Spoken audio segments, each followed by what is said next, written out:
pues, ya están aquí algunos. ¿Ven ustedes allí alguien? ¿A cuántos ven allí? 4. 4, 3. Pero yo aquí también los veo. Eduardo y Gaby. Después María Matos y Gisela.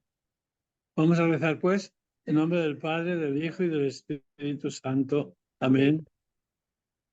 Y pedimos siempre a la Virgen, que fue la que estaba con los apóstoles cuando recibieron el Espíritu Santo, para que el Espíritu Santo venga a nosotros también. Dios te salve María, llena eres de gracia, el Señor es contigo. Bendita tú eres entre todas las mujeres y bendito es el fruto de tu vientre, Jesús. Santa María, Madre de Dios, ruega por nosotros pecadores, ahora y en la hora de nuestra muerte. Amén. En nombre del Padre, del Hijo y del Espíritu Santo. Amén. Bueno, pues vamos hasta abrir el final del capítulo 8 de San Marcos. El final del capítulo 8. ¿Ve? En San Marcos tenemos 2 sanaciones de ciegos. Un ciego es en Betsaida y después otro ciego en Jericó. 2 ciegos. Para San Marcos repetir esos milagros, pues no es porque los apóstoles estaban ciegos, sino porque los lectores, nosotros, tenemos el peligro de estar ciegos, de no ver lo que Él quiere que veamos, ¿no? Entonces, vimos la segunda multiplicación de los panes, capítulo 8, versículo 20. Hola. Sí. Dijimos, hay 2 multiplicaciones de los panes y los apóstoles pues siguen ciegos porque no habían entendido el milagro de los panes. Entonces, hay que tener presente eso.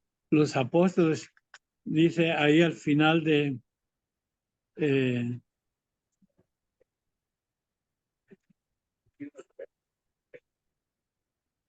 al final de la segunda multiplicación de los panes, en el capítulo 8,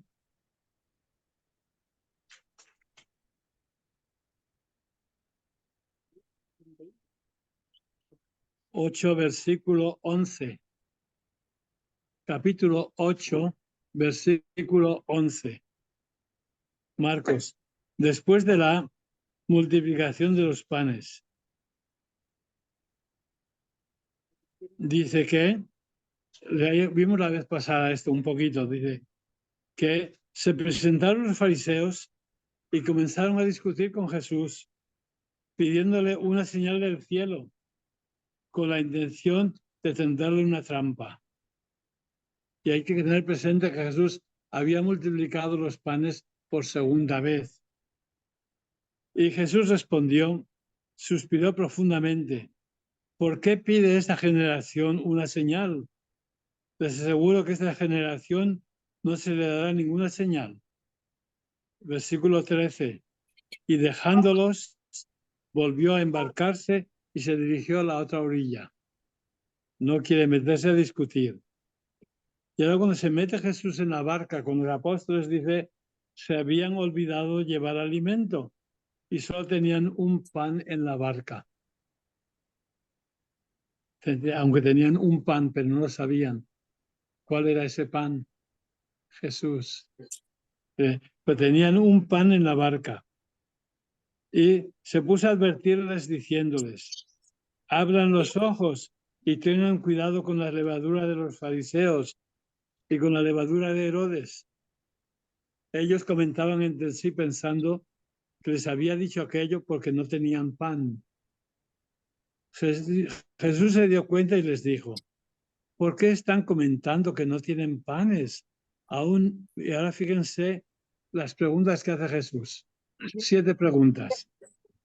¿Aún no entienden ni comprenden? ¿Siguen con la mente cerrada? ¿Tienen ojos y no ven? ¿Tienen oídos y no oyen? ¿Es que ya no se acuerdan? ¿Cuántas canastas llenaron con lo que sobró cuando repartí 5 panes entre los 5.000? Les contaron 12. ¿Y cuántas cestas llenaron cuando repartió los 7 panes? Les fueron 7. Y Jesús añadió, aún no comprenden. Los apóstoles estaban ciegos, no entendían, no veían. Y entonces, pues, si los apóstoles están ciegos, ¿cómo se les puede curar? Con un milagro. Y tenemos, Jesús sana al ciego de Betsaida. Les decía que en San Marcos hay 2 milagros especiales. Hay 2 multiplicaciones de los panes y hay 2 sanaciones de ciegos. Y el primer ciego está en Betsaida, aquí en el capítulo 8. Y después, al final del capítulo 10, será el ciego de Jericó. Y aquel hasta nos dice cómo se llamaba. Se llamaba Bartimeo. Ya saben eso, ¿no? Que cuando pasaba por Jericó había un ciego, ¿no? Se llamaba Bartimeo. Este primer ciego de Betsaida no nos dice cómo se llamaba. Es un ciego anónimo. Entonces hay que adivinar a quién se refiere Jesús o quién era este ciego que había que abrirle los ojos. Pues todos los apóstoles están ciegos. No entienden. Han hecho los milagros y ustedes no entienden aún. Y les dice, y llegaron a Betsaida y le presentaron un ciego pidiéndole que lo tocara. Jesús lo tomó de la mano al ciego, lo sacó fuera del pueblo y después de poner saliva en sus ojos, le impuso las manos. Saliva en los ojos y las manos. Y les preguntó, ¿ves algo? Él, abriendo los ojos, dijo, veo hombres y me parecen árboles que caminan. Entonces no salió muy bien el milagro, ¿no? Parecía hombres que caminaban. Volvió Jesús a poner las manos sobre los ojos. Entonces el ciego, fíjense, comenzó ya a ver con claridad y quedó sano, de suerte que veía de lejos perfectamente todas las cosas. Tenía ojos de telescopio. Fíjense cómo dice, cómo va repitiendo. Dice que comenzó ya a ver una cosa, pero con claridad, quedó sano, veía de lejos perfectamente todas las cosas y lo envió a su casa. Y no nos dice cómo se llamaba. Después va a venir otro ciego y vamos a ver al final del capítulo 10 de San... Sí, ¿Por qué le impide Jesús al ciego que entre al pueblo? porque tiene que dar testimonio las afueras. Vamos a ver como el siguiente milagro. Vamos a ver el siguiente milagro, que es en el capítulo 10, versículo 46. Y antes de eso nos cuentan cómo había 2 discípulos que eran muy ciegos. ¿Quiénes eran los discípulos preferidos de Jesús? Eran Pedro, su hermano Andrés, después estaban Santiago y Juan, ¿no? Y aquí en el capítulo 10 dice que Santiago y Juan, cuando cuenta al final del capítulo 10, dice que, versículo 35, Santiago y Juan, los hijos de Zebedeo, se acercaron y le dijeron, Maestro, queremos que nos concedas lo que te vamos a pedir. ¿Ves? Si un niño le dice aquí, quiero que me des lo que te voy a pedir, espera, tengo que saber primero qué vas a pedir, ¿no? No te voy a dar un cheque en blanco. Ahí de sí, porque fíjense, antes de eso dice que Jesús anunció que vamos a Jerusalén, allí Él va a morir. Y después de que ha anunciado el tercer anuncio de la pasión, ahí en el capítulo 10, dice que Santiago y Juan, los hijos de Zebedeo, se acercaron a Jesús y le dijeron, Maestro, queremos que nos concedas lo que te pidamos. Y dice, ¿qué quieren? Concédenos sentarnos a tu derecha y a tu izquierda cuando manifieste tu gloria. Jesús está hablando de sufrir, de su sacrificio, y ellos están pensando en la gloria. Están ciegos. Y también los demás apóstoles también eran ciegos todos. El único que no tenía que estar ciego era el ciego de Betsaida, a quien abrió los ojos. Los demás apóstoles están ciegos. Y dice que Jesús les preguntó ahí en el versículo 38, no saben lo que piden. ¿Pueden beber el cáliz de amargura que yo voy a beber o pasar por la terrible prueba que yo voy a pasar? Ellos replicaron, sí podemos. Jesús les dijo, beberán el cáliz que yo voy a beber y pasarán la prueba por la que yo voy a pasar. Pero sentarse a mi derecha o a mi izquierda no me toca a mí concederlo, sino es para quienes le está reservado. Fíjense, al oír aquello, los otros 10 discípulos se indignaron contra Santiago y Juan. Si estos dos quieren los primeros puestos, ¿los demás qué? Nos quedamos atrás. Todo el mundo quería ser el primero. Y Jesús los llamó y les da una enseñanza. ¿Ve? Y aquí San Marcos pone que los hijos de Zebedeo vinieron a Jesús a pedirle. ¿Ve? Después, en los otros evangelios, cuando San Mateo, San Lucas nos cuestan eso, nos dirán que la madre de los hijos de Zebedeo vino a Jesús y le dijo, quiero que mis hijos se sienten a derecha e izquierda. Pero aquí San Marcos lo pone más brutal. Fueron ellos, no fue su madre. Los ambiciosos eran ellos, ¿no? Y Jesús les dice, ¿pueden beber el cáliz? Y ellos dijeron que sí. Pero los apóstoles, los 12 apóstoles, están ciegos, envidiosos. Quieren ser los primeros, los que mandan. Y no ven lo que Jesús quiere que vean. Entonces, el versículo 46, 10:46, llegaron a Jericó. Más tarde, cuando Jesús salía de allí, acompañado por sus discípulos y bastante gente, dice, al salir de Jericó, salían de Jericó para subir a Jerusalén. En San Lucas, cuando Jesús llega a Jericó, al entrar en Jericó había un hombre que quería ver a Jesús y se subió a un sicómoro, a una higuera, y aquel se llamaba Zaqueo. Zaqueo, que quería ver a Jesús, el chaparrito. Entonces, aquí en Jericó nos presentan dos ciegos.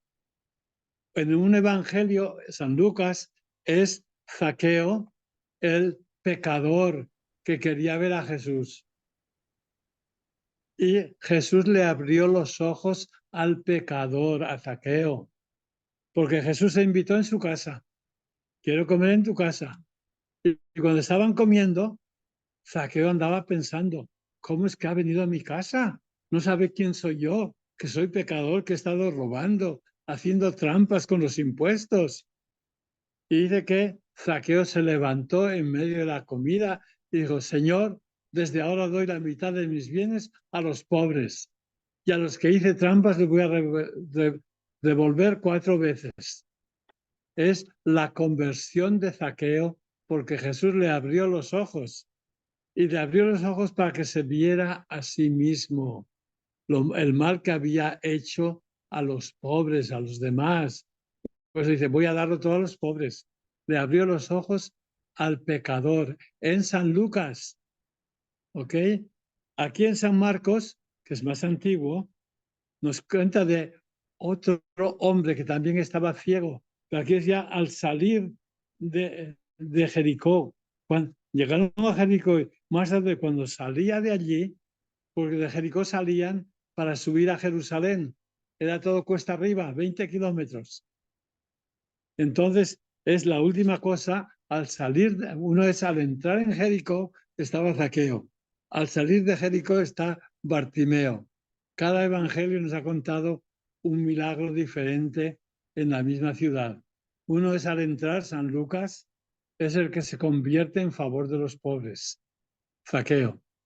Y San Marcos, que es más antiguo, nos cuenta la historia de Bartimeo. Hasta nos dice cómo se llamaba, hijo de Timeo. Dice que salía de allí acompañado de sus discípulos. Bartimeo, un mendigo ciego, estaba sentado junto al camino. Y cuando se enteró que era Jesús de Nazaret, quien pasaba, se puso a gritar: Hijo de David, Jesús, ten compasión de mí. ¿Ve? Cuando quieren obtener algo de Jesús, lo llaman por su nombre. Jesús, hijo de David, dice, ten compasión de mí. También hasta el buen ladrón de Jesús, acuérdate de mí cuando estés en tu reino. Hay que llamar a Jesús por su nombre. El nombre de Jesús hace milagros. Y dice, hijo de David, ten compasión de mí. Y muchos lo reprendían para que se callara. Pero él gritaba todavía más fuerte: Hijo de David, ten compasión de mí. Esta es el Jesus Prayer. Jesús, hijo de David, ten compasión de mí. Jesús se detuvo y dijo: llámenlo. Hasta ahora están diciendo: cállate. Cuando Jesús dice: llámenlo, dice que llamaron al ciego diciéndole: ánimo, levántate, que te llama. Ay, porque Jesús le ha puesto los ojos, se ha convertido en estrella. Antes estaban diciendo: cállate, que nos estorbas. Pues desde que Jesús le puso los ojos, y pues dice: oh, levántate, que te llama. Y él, arrojando su manto, se levantó rápidamente y se acercó a Jesús. Jesús, dirigiéndose a él, le dijo: ¿qué quieres que haga por ti? El ciego le contestó: Maestro, que recupere la vista. Jesús le dijo: vete, tu fe te ha salvado. Y al momento recuperó la vista y lo seguía por el camino.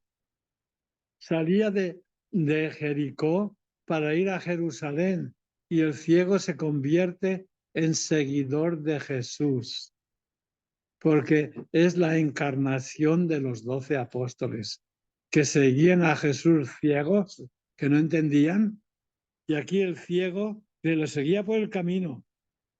Y fíjense, el siguiente versículo, capítulo 11, versículo 1, dice: cuando se acercaban a Jerusalén, a la altura de Betfagé y Betania, junto al monte de los olivos, Jesús envió a 2 discípulos con este encargo: vayan allí porque van a preparar la Pascua.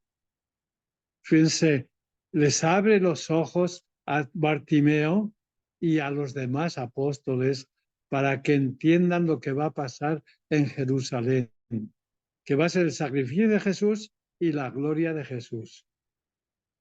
Ellos solamente pensaban en su propia gloria de ellos, a ver quién iba a mandar, quién iba a ser primer ministro.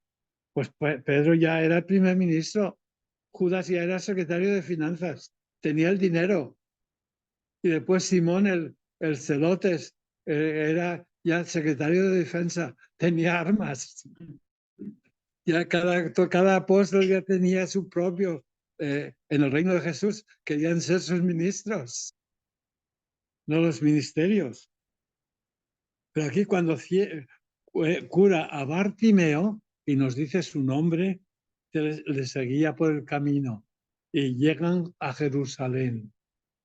Llegan porque ya le ha abierto los ojos y sabe que Jesús va a Jerusalén a redimir al mundo. Es el único que lo entiende, es Bartimeo, que se convierte en seguidor de Jesús y lo sigue y llegan al Monte de los Olivos. Ya comienza el domingo de Ramos, ¿no? Que Jesús de Betania va a Jerusalén el domingo de Ramos. ¿Ve? Así lo ha puesto San Marcos este segundo milagro. En este segundo milagro, pues los más cercanos a Jesús, Santiago y Juan, estaban ciegos, querían ocupar los primeros lugares, y los otros 10 también estaban todos ciegos, que querían ser los primeros. Se enojaron contra los dos. Todos querían mandar, nadie quería servir.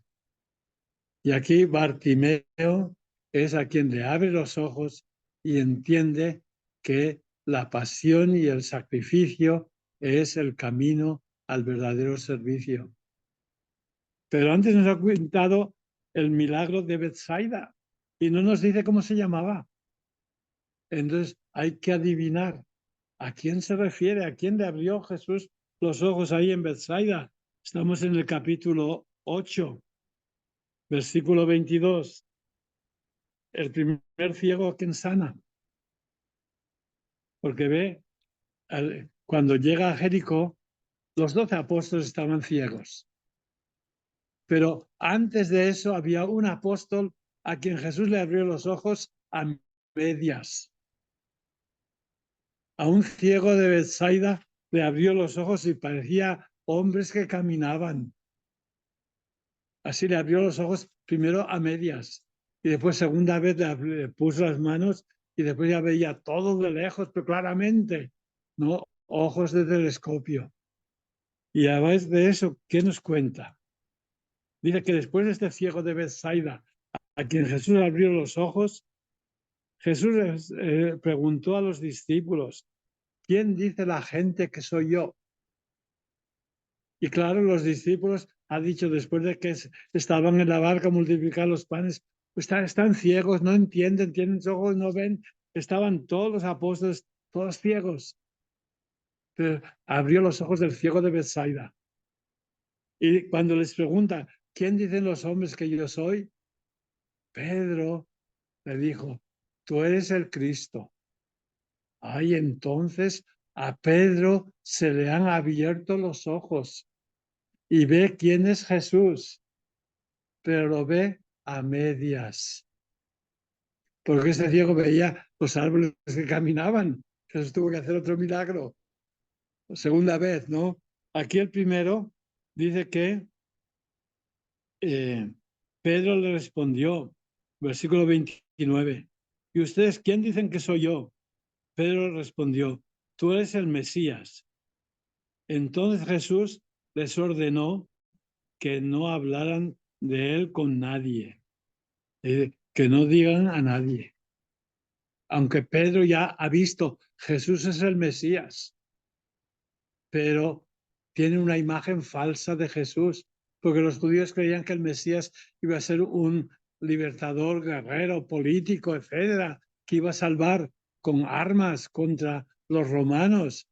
Aunque decía que es el Mesías, no entendía, no veía bien qué clase de Mesías era. Le abrió los ojos a Pedro a medias. Y la prueba es que dice que Jesús dice en el versículo 31, entonces Jesús empezó a enseñarles que el Hijo del Hombre tenía que sufrir mucho, que sería rechazado por los ancianos, los jefes de los sacerdotes, los maestros de la ley, que lo matarían y a los 3 días resucitaría. Jesús anuncia qué clase de Mesías va a ser, que va a ser sacrificado. Y les hablaba con toda claridad. Entonces Pedro lo tomó aparte a Jesús. Fíjese, Pedro quiere corregir a Jesús, pero que no se enteren los demás. Porque es el que ha visto, el que sabe más que los demás. Llamó aparte a Jesús y se puso a reprenderlo. Pero Jesús, dirigiéndose a Pedro, le respondió en presencia de los discípulos. Jesús dijo, no, Jesús, no digas eso. Y Jesús, delante de todos, le corrige a Pedro y le dijo, colócate detrás de mí, Satanás, porque tú no piensas como Dios, sino como los hombres. Dice, San Pedro no veía la necesidad de que Jesús tenía que sufrir y la pasión. No. Dice, Jesús, no digas eso. Y Jesús le dice, Pedro, literalmente es como diríamos los soldados, fall in line. Ponte, los soldados caminan en un desfile, van en línea, ¿no? Tienes que fijarse en el que está delante tuya, ¿no? Y así va todos en línea. Le dice, ponte detrás de mí, Satanás, porque tú no piensas como Dios, sino como los hombres. Pedro no veía la necesidad de la pasión y quería decir a Jesús, no hables de eso, no digas eso, que vas a Jerusalén. Pedro, ponte detrás de mí, vas a seguir mis pasos. Y después reunió a la gente y a sus discípulos y les dijo, y ahora comienza a decir, si alguno viene detrás de mí, le ha dicho, ponte detrás de mí. Pedro tiene que seguir detrás de Jesús. Si alguno quiere venir detrás de mí, que se niegue, renuncie a sí mismo, que cargue con su cruz y que me siga. Y en ese punto los discípulos no entendían. La cruz, ¿qué es eso? No sabían que Jesús iba a morir en la cruz. Jamás lo soñaban. Y Jesús les dice que cargue con su cruz y que me siga. Porque el que quiera salvar su vida la perderá, pero el que pierda su vida por mí, por la buena noticia, la salvará. ¿De qué sirve a uno ganar todo el mundo si pierde su vida? Antiguamente ponían si pierde su alma. Dicen que esas las palabras que usó San Ignacio para convencer a San Francisco Javier. Porque ve, San Francisco Javier, yo esta noche no soñé que estaba en Javier, porque allí estudié yo el high school, en el castillo de Javier. Y allí pues nosotros queríamos ser como San Francisco Javier, ¿no? Y San Francisco Javier, pues su padre era condestable de Navarra, era como ministro de defensa del reino de Navarra. Y Fernando el Católico conquistó Navarra. Y los hermanos de San Francisco Javier, dos de ellos que estaban en el ejército de Navarra, fueron hechos prisioneros y los llevaron a Castilla. San Francisco Javier era el más joven y se fue a París a estudiar. 17 años tenía. Pero sus dos hermanos mayores que San Francisco Javier los llevaron prisioneros a Castilla porque hablaban entre ellos vasco y los castellanos no entendían el vasco y los sabían hablar entre ellos y los odiaban, como hasta ahora allí en España, cuando oyen hablar vasco, la gente que no entiende nada los odia. ¿Por qué no hablan como todos nosotros? Aquí en Texas hay alguna gente que si te oyen hablar español, te odia. Estamos en América, hay que hablar inglés. No, América es el país de la libertad. Hay que hablar como quieras, en lo que quieras, si es libertad, ¿no? Pero fíjense, San Francisco Javier, su padre había sido, pues, como ministro de Defensa de Navarra, diríamos, condestable. Y sus hermanos lucharon contra Fernando el Católico. Fernando e Isabel, los reyes católicos, conquistaron el reino de Navarra, porque Navarra era independiente. Y San Francisco Javier nació en el reino de Navarra, que no pertenecía a Castilla, a España en aquel tiempo. Pero San Francisco Javier lo mandaron a estudiar en París y allí no sufrió, al menos lo que sufrieron sus hermanos. Pero allí se encontró con San Ignacio y San Ignacio hablaba vasco, San Ignacio de Loyola. Y entonces con San Francisco Javier, pues los dos hablaban la misma lengua. Y entonces se hicieron amigos. Y de que San Francisco Javier, San Ignacio le decía, Francisco, ¿de qué te sirve ganar todo el mundo si pierdes tu alma? Pues cuando lo enviaron a estudiar a París decían, pues los hermanos mayores son guerreros, el hermano más joven que sea para la iglesia y podrá ser arzobispo de Pamplona, obispo de Pamplona. Y estaban soñando en eso, que estudie en París, después vuelve y lo hacemos obispo de Pamplona. Y San Ignacio le dice, ¿de qué te sirve ganar el mundo? Además era joven y dice que hacían carreras, era el que corría más rápido. San Ignacio lo repite, dice que le repetía esto: ¿de qué te sirve ganar todo el mundo si pierdes tu alma? Y por fin decidió, le dijo a San Ignacio: ¿qué quieres que haga? Ven conmigo. Y lo llevó a hacer ejercicios espirituales. 30 días de retiro para consagrarse plenamente a Jesús. Jesús es tu rey. Es el único a quien hay que servir. Los reyes de la tierra no valen. ¿Ve? Y en aquel tiempo, ¿ve? Ayer estuve leyendo, antes de ayer, sobre lo terrible que fue la historia de España, en España, con los reyes católicos. A veces en Facebook ponen lo malos que fueron los españoles cuando vinieron a las Américas. Ponen historias de eso, la leyenda negra, ¿no? Pues la primera leyenda negra sucedió en España, porque los reyes católicos, Fernando e Isabel, conquistaron Navarra. Y en Navarra había judíos, pero los judíos escaparon a Francia, los que pudieron. Pero cuando conquistaron Granada, Granada era musulmana. Y entonces dieron un decreto que daban hasta cierta fecha, todos los moriscos, los musulmanes, tienen que bautizarse. Y el que no se bautice lo enviamos a África. Y después hicieron la misma regla con los judíos que había en España. Todos los judíos tienen que bautizarse. Si no se bautizan, los echamos afuera. Y entonces mucha gente se bautizó, pero era echarles agua. Ya tú eres cristiano. Y ellos ni conocían la fe ni creían, pero creían que con bautizar a todos ya España ya es católica. Los reyes católicos creían que hacían a España católica de ese modo. ¿Ve? Y era la teología de aquel tiempo.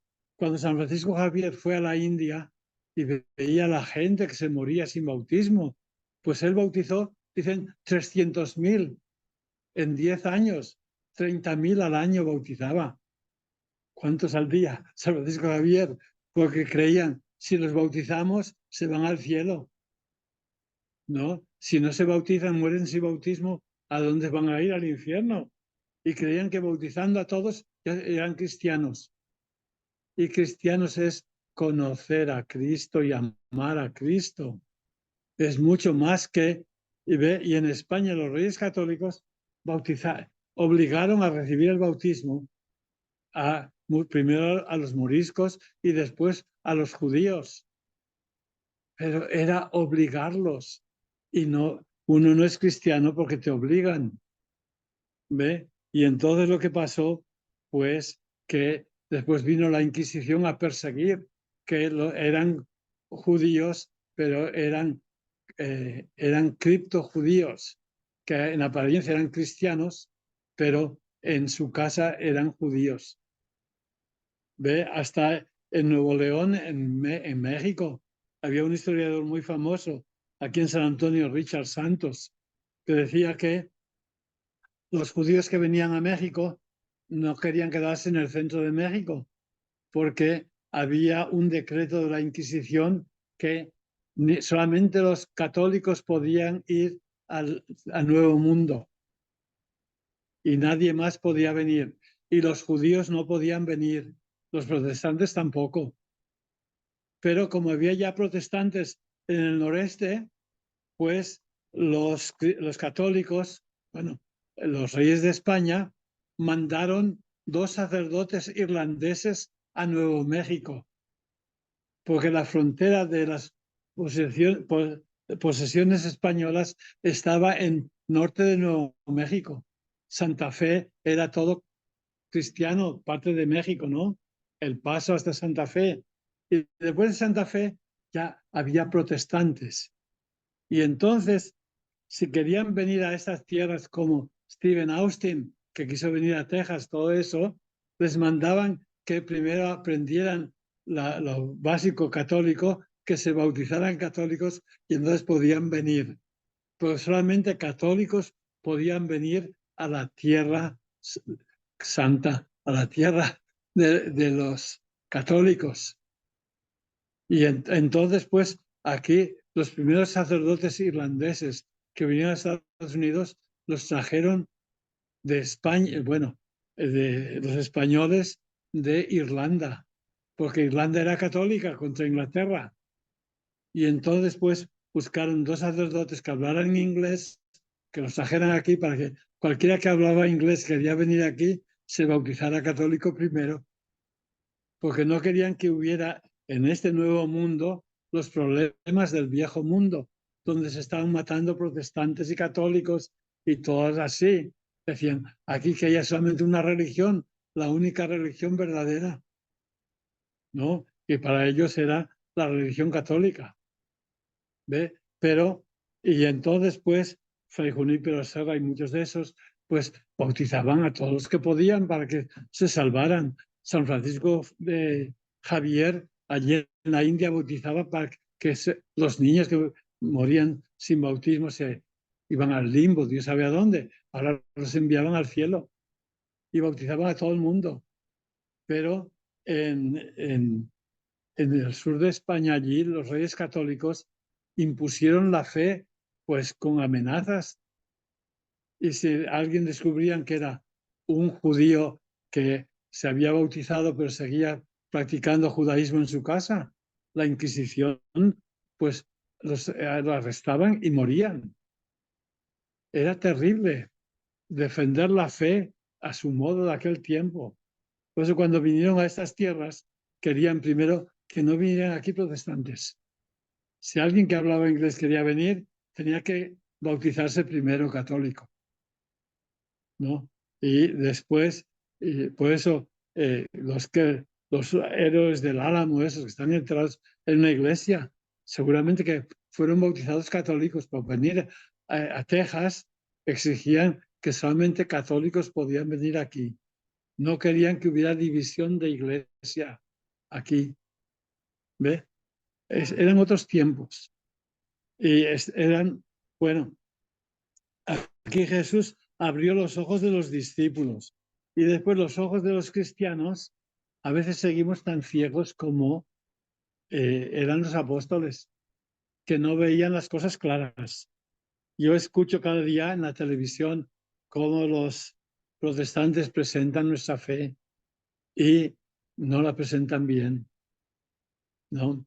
Pero aquí, bueno, San Marcos nos cuenta pues dos milagros. El primero abre los ojos de un ciego de Bethsaida. No dice cómo se llamaba, pero resulta que ese ciego es Pedro. Por los otros evangelios sabemos que Pedro y Andrés eran de Bethsaida. San Juan lo pone eso al principio del evangelio, que Pedro y Andrés eran de Bethsaida. San Marcos no dice de dónde, pero cura a un ciego de Bethsaida, le abre los ojos y ese ciego es Pedro, que ve, tú eres el Mesías, pero tenía la idea equivocada del Mesías. Creía que era un guerrero y no sabía que era el Mesías que se sacrificaba. Le abrió los ojos a medias a Pedro. Veía los hombres que caminaban como árboles y no entendía quién era Jesús. Y va a ir educándolos poco a poco. ¿Ve? Y la vida cristiana es un ser educados en quién es Jesús. ¿Quién es Jesús para nosotros? ¿Quién es Jesús para ti? Y todos daremos respuestas diferentes hasta que digamos, Jesús, tú eres mi Señor. Jesús es el Señor. Nadie puede decir Jesús es el Señor, sino guiado por el Espíritu Santo. Y decir Jesús es mi Señor, solo le dices guiado por el Espíritu Santo. Que aceptes a Jesús como tu Señor y Salvador. Y en los evangelios aquí en San Marcos, cuando lo quieren mover a Jesús, lo llaman por su nombre. No simplemente llamarlo, hijo de David, ten compasión de mí. Jesús, hijo de David. Jesús, ten compasión de mí. Era la oración que hacían los padres antiguamente, los padres del desierto. Jesús, ten compasión de mí. Y aquí pues paramos con este milagro, que Jesús abre los ojos de un ciego, que es Pedro, pero aún no ve que Jesús tenía que sufrir Y después al final abre los ojos de Bartimeo, y ese nos da el nombre, y ese seguía a Jesús al Monte de los Olivos, donde comienza la pasión, porque ya entiende y va a ver qué significa la pasión de Jesús. San Pedro aún no entendía, y a los apóstoles les costó trabajo entender que Jesús pedía que aceptaran el sacrificio. Pues si me tiran piedras a mí, algunas piedras te pegarán a ti también, ¿no? El que siga a Jesús, pues le van a tocar también algo de los mismos peligros que sufría Jesús. Y es lo que Jesús nos pide a nosotros. Pero, ¿qué hora es? Que no tengo idea. Ah, aún tenemos tiempo. Ah, bien. Bueno, pues, después de abrir los ojos del ciego del capítulo 8 de San Marcos, podemos el capítulo 8, pues el ciego de Bethsaida, Pedro reconoció a Jesús, pero a medias. El ciego, además, este milagro del ciego de Bethsaida, pues no lo repiten los otros evangelios. Cuando San Marcos fue el primero que escribió el evangelio, y San Lucas y San Mateo copiaron a San Marcos, pero este milagro no lo copiaron. ¿Por qué? Solamente se encuentra en San Marcos, porque habla de que Jesús le puso saliva en los ojos, así como si Jesús fuera un curandero, así. Y San Mateo y San Lucas no les gusta contar ese tipo de milagro que va a confundir a sus lectores. Y entonces no lo pusieron, porque es un milagro especial en San Marcos. Cuando San Marcos escribe no tenía problemas. Y dice que le impuso las manos y le preguntó, ¿ves algo? Y como les digo, que veía de lejos todas las cosas con claridad. Pero Pedro aún no veía. Está medio ciego. Y seguir a Jesús es ser fielmente. En eso yo, esta noche pasada, soñé que estaba en Javier con los jesuitas donde me eduqué. Y no sé por qué tuve sueños muy raros, ¿no? De San Francisco Javier y pues, bueno, es que se me metió en el corazón y en la mente que estábamos llamados a seguir a Jesús con con toda nuestra devoción, ¿no? Y pues aquí San Pedro dice que qué sirve ganar todo el mundo si pierdes tu alma, ¿no? Pues, y después tiene que abrirle los ojos y va a abrir a los apóstoles cada vez que Jesús anuncia la pasión, pues la siguiente es que no le entendieron. Y el primero que no entiende es Pedro. Ponte en línea, sígueme. Y reunió a la gente y Jesús le dice condiciones para seguir a Jesús. Dice, el que quiera servir, ¿qué le sirve a uno ganar todo el mundo?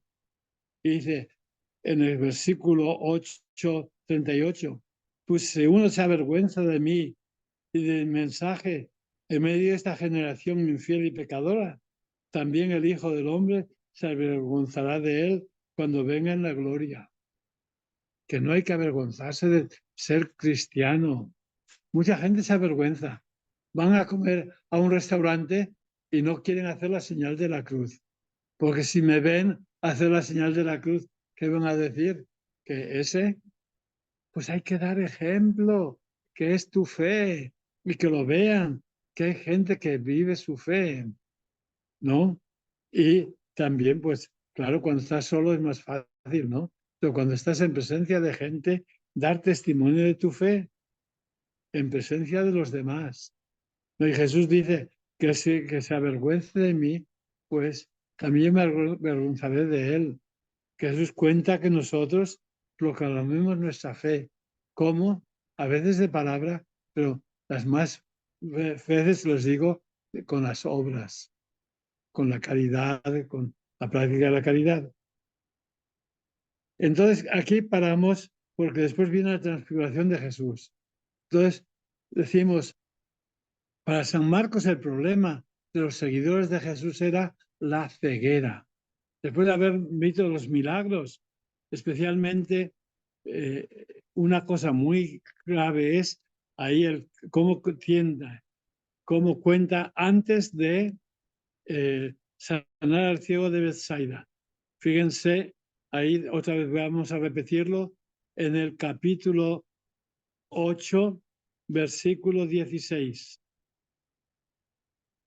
Cuando estaban en la barca, se habían olvidado de llevar pan, aunque tenían un pan en la barca. San Juan nos dirá, yo soy el pan de vida. San Juan lo pone para que nadie se confunda, de Jesús es el pan. Pero aquí cuando están en la barca, tenían un pan y no lo sabían. ¿Y quién era ese pan? Jesús. Dice, ellos comentaron pensando que les había dicho aquello porque no tenían pan. Versículo 17. Jesús se dio cuenta y les dijo, fíjense las preguntas. ¿Por qué están comentando que no tienen panes? Esa es la primera pregunta en general. ¿No entienden ni comprenden? La siguiente pregunta, muy fuerte, es realmente la primera. ¿No entienden ni comprenden? ¿Están ustedes tan ciegos, no entienden ni comprenden? Y ahora dice, ¿siguen con la mente cerrada? ¿Tienen ojos y no ven? ¿Tienen oídos y no oyen? ¿No se acuerdan cuándo canas se recogieron? De 12. Y cuando llegaron los otros, ¿cuántas? Siempre. Y al final les preguntó, versículo 21, ¿aún no comprenden? Ve, ahí repite que en el versículo 17 dice, ¿aún no entienden ni comprenden? No, you don't understand, no entienden. Y al final les dice, y aún siguen sin entender, repite las mismas palabras, la misma pregunta. Entre medio, no entienden, no entienden. 7 preguntas. Pues estaban tan ciegos. No entendían ni comprendían. Pero para San Marcos, el problema es que los cristianos del siglo I también les contaba entender y comprender su fe. Y a nosotros también realmente nos cuesta entender y comprender nuestra fe. Porque todos sabemos de memoria, Jesús es el Hijo de Dios. ¿Qué significa eso? ¿Cuántas personas saben Dios? 3, Padre, Hijo y Espíritu Santo. ¿Qué significa eso? Pero lo sabemos todos de memoria. Pero entendemos lo que significa eso, lo comprendemos. Y a los apóstoles les costaba tanto entender, no comprenden, tienen ojos y no ven, no recuerdan esto, no comprenden. Ha puesto al principio y al final. Es como lo que les digo otras veces se llama un sándwich, que un sándwich es un pedazo de pan al principio y otro pedazo de pan al final. Dice, no comprenden, no entienden, tienen ojos, no ven, aún no comprenden. Y todas son las preguntas, los ciegos que estaban los apóstoles. Pero para San Marcos es nosotros, que nos va a costar entender nuestra fe, lo que nuestra fe nos pide. Nos va a costar entenderlo. Y hay que entenderlo no en general en el catecismo, hay que entenderlo cada día. Cada día tenemos que entender qué nos pide nuestra fe. Eso, así lo pone San Marcos. Estos 2 milagros que les he dicho, el primero, el ciego de Bethsaida, que cuando los apóstoles estaban tan ciegos, la única manera de que puedan ver algo es si hace un milagro Jesús. Y hizo un milagro para Pedro. Estaban todos ciegos, pero hizo el milagro para Pedro. Y al final estaban todos ciegos, y especialmente Santiago y Juan, que eran ambiciosos, y cura a Bartimeo. Y ahí se abrieron los ojos de los 12 apóstoles. Al principio le abrió los ojos a Pedro, tú eres el Cristo. Los demás apóstoles aún siguen ciegos. A los apóstoles les costó mucho entender y comprender lo que Jesús pedía de ellos. Y a nosotros nos cuesta mucho entender y comprender lo que nuestra fe pide de nosotros. No somos más listos que los apóstoles. Ese es nuestro desafío. Y hay que aprender a ver, vamos a ver cómo los apóstoles van a ver la mano de Dios que actúa en Jesús. ¿Ve? Lupita me preguntaba de un libro que tiene que leer sobre el padre Virgilio Elizondo. Y había un libro que lo regalé, no sé a quién, que era Las grandes sorpresas de Dios. Y es un libro que cuenta cómo ver la mano de Dios en la gente que venía a la catedral en San Fernando, ahí que venía la gente sencilla que quiere ver la mano de Dios en lo que sucede. Y el padre Elizondo dice, estamos rodeados de la mano de Dios que obra alrededor de nosotros. Y si no la ves, es porque estás ciego. No comprendes aún, ¿no? Y todos necesitamos un milagro de Jesús que nos abra los ojos. Pues yo les decía que en mi casa yo tengo mi gatita, Calista, que no entiende y no sabe cuánto la quiero yo, etcétera. Y le digo, tú estás... Y cuando yo le digo así, Jesús me está hablando a mí, que tú no entiendes aún cuando yo te quiero. Yo te estoy cuidando. Me está cuidando. Y cada día Jesús, 24 horas al día, nos está cuidando. Y de vez en cuando nos abre los ojos un poquito, que veamos poco a poco. Y claro, la teología, aprendemos mucha teología y creemos que sabemos mucho. Y no es el saber muchas cosas. Conocer a Jesús es conocer a una persona, ¿no? La persona de Jesús. Y si a los apóstoles les costó tanto, y San Marcos los pone desde la primera que abre los ojos a Pedro hasta que abra los ojos a los Santiago y Juan, entre medio están los 12 apóstoles, todos ciegos. Que Pedro y Juan quieren sentarse y los otros 10 están todos enojados, que también nosotros queremos. Están igualmente ciegos todos. Y a los apóstoles les costó mucho. Y a nosotros el ver la mano de Dios en cada día nos cuesta mucho. Yo les he dicho alguna vez, ¿no? Para mí, los momentos mejores de cada día es cuando estoy solo, se me siento allí en un sillón con Calista a mi lado y estoy rezando los salmos. Y los rezo despacito y pensando en Jesús. Esto es lo que Jesús quiere que yo le diga. Y es lo que me dice a mí. Los salmos que recitamos, hay que recitarlos despacito y pensando lo que recitamos. Y entonces que estás así y Jesús nos habla al corazón. Y es el momento más feliz del día hasta que tenemos la Eucaristía.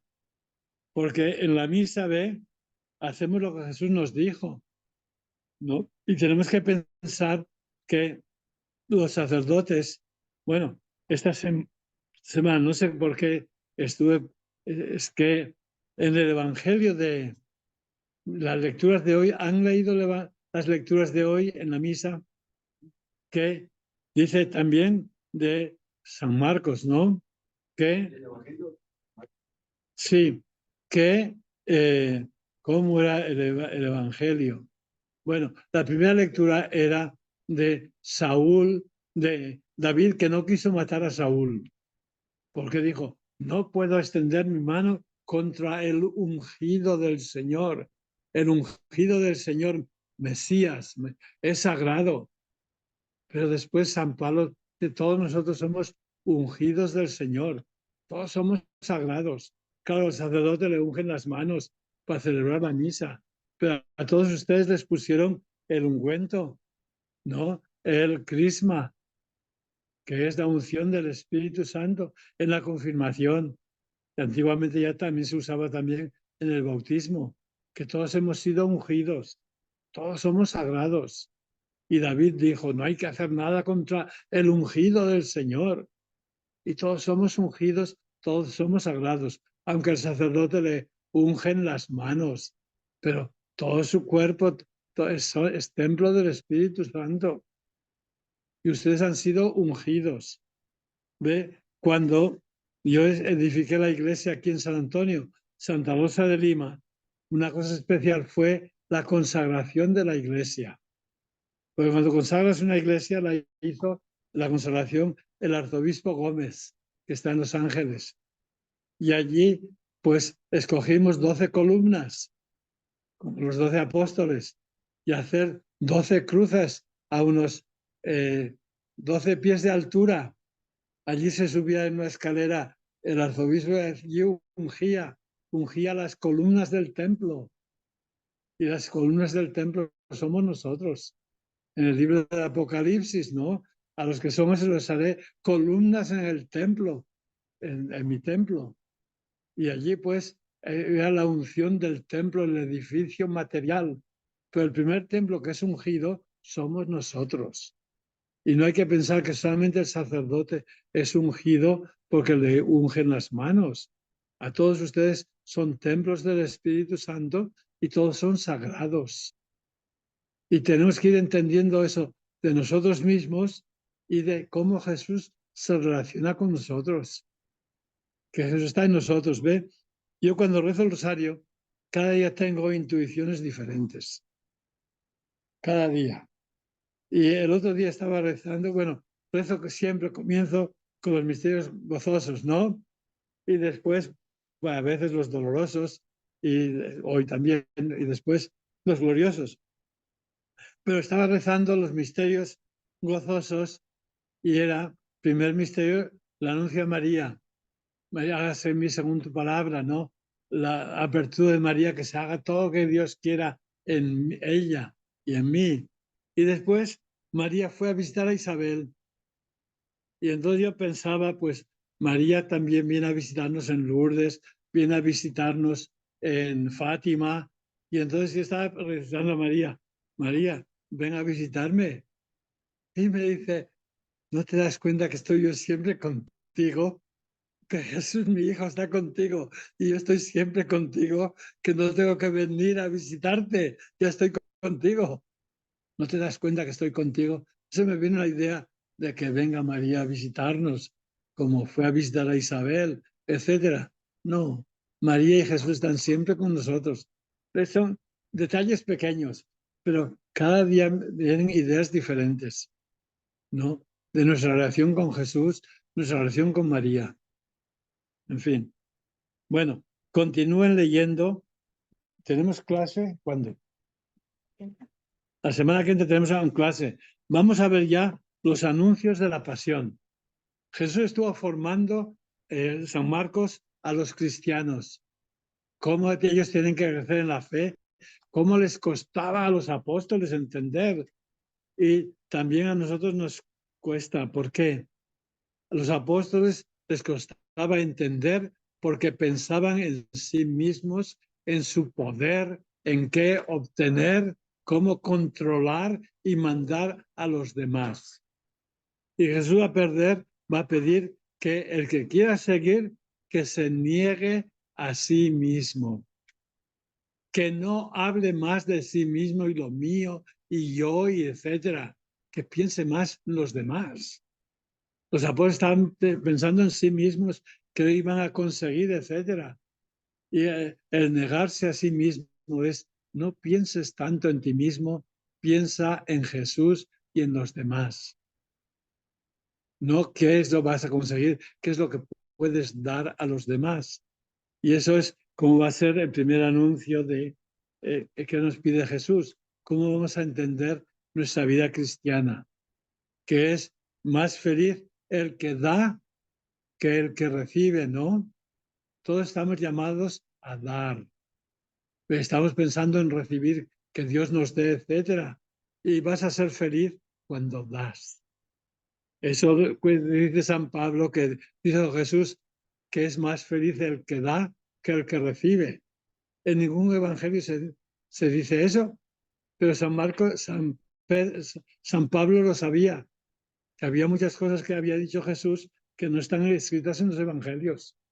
Entonces San Juan dice que si se escribiera todo lo que dijo Jesús, no habría libros en el mundo. En aquel tiempo no había tantos libros como ahora, ¿no? Sí, pero Jesús dice, niéguese a sí mismo. Que no pienses yo, mío. Después nos dará la historia de aquel hombre que tuvo unas grandes cosechas. Dice, ¿qué voy a hacer con esos graneros? Los terminé y haré otro y diré a mi alma, etc. Estaba pensando en sí mismo, decía, esta noche vas a morir porque no piensas en los demás. Ese fue el pecado de aquel hombre que tuvo grandes cosechas. Las cosechas son don de Dios. Dios te ha dado todo. ¿Para qué? ¿Para que te lo guardes? No, para que sepas compartir así. Y a los apóstoles les costó mucho, a nosotros también, y es porque no conocían aún a Jesús. Y nuestra vida cristiana es un ir conociendo a Jesús día a día. ¿Ok? Bueno, con esto terminamos. ¿Ok? Tenemos aquí 3, 6, 9 y ahí tenemos unos pocos más. Bueno, empezamos juntos, ¿ok? Lástima que no están aquí ustedes. Ojalá pudieran estar. Dios te salve María, llena eres de gracia, Señor es contigo. Bendita tú eres entre todas las mujeres, y bendito es el fruto de tu vientre Jesús. Santa María, Madre de Dios, ruega por nosotros pecadores, ahora y en la hora de nuestra muerte. Amén. Que la bendición de Dios Todopoderoso, Padre, Hijo y Espíritu Santo, descienda sobre ustedes, les acompañe siempre. Amén. Gracias. Irma, Bambi, Claudia, Ruth, Janet, Gisela y María, todos gracias, ¿ok? Gracias, Padre. Gracias, Padre.